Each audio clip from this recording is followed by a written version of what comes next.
ದಿವಸ ಆಯ್ತು ಇವತ್ತಿ correct. So ಈ ಕಡಿಮೆ ಸಮಯದಲ್ಲಿ ನಾನು ಅವ್ರ ಸ್ಕೂಲ್ಗೂ ಬರ್ಲಿಲ್ಲ, ಸ್ಕೂಲ್ನಲ್ಲೂ ನೋಡ್ಲಿಲ್ಲ. ಆದ್ರೆ ಅಲ್ಲಿ ಬಂದಂತಾಗ ತರಬೇತಿ ವೇಳೆಯಲ್ಲಿ, ತರಬೇತಿ ಸಮಯದಲ್ಲಿರ್ಬೋದು ಅಥವಾ ಸಮಾಲೋಚನಾ ಕಾರ್ಯಾಗಾರಗಳಲ್ಲಿರ್ಬೋದು, ಸಾಕಷ್ಟು ತರಬೇತಿಗಳಲ್ಲಿ ಶ್ವೇತಾ ಅವ್ರನ್ನ ಗಮನಿಸಿದೆ. ಬಟ್ ಅವರಲ್ಲಿರ್ತಕ್ಕಂಥ ಇನ್ವಾಲ್ವ್ಮೆಂಟ್ ಮತ್ತೆ ಅವರಲ್ಲಿರ್ತಕ್ಕಂಥ ರಿಸೋರ್ಸ್ ಏನಿದೆಯಲ್ಲ, ಅದು ನಮ್ಮ ಟೀಚರ್ಸ್ಗೆ ಟ್ರಾನ್ಸಾಕ್ಟ್ ಮಾಡೋ ವೇ ಆಫ್ ಟ್ರಾನ್ಸಾಕ್ಷನ್, ಅಪ್ರೋಚ್, ಅದೆಲ್ಲ ತುಂಬಾ ಖುಷಿ ಕೊಡ್ತು.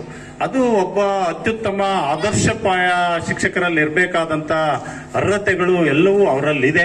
ಸೊ ಅದನ್ನ ಗುರುತಿಸಿ ನಮ್ಮ ಇಲಾಖೆ ಆಗ್ಲಿ, ಎಲ್ಲ ನಮ್ಮ ಸಂಘಟನೆಗಳು ಸಹ ಅದಕ್ಕೆ ಕೊಡಮಾಡುವಲ್ಲಿ ಅದ್ವಿತೀಯ ಪಾತ್ರವನ್ನ ವಹಿಸಿದಾವೆ.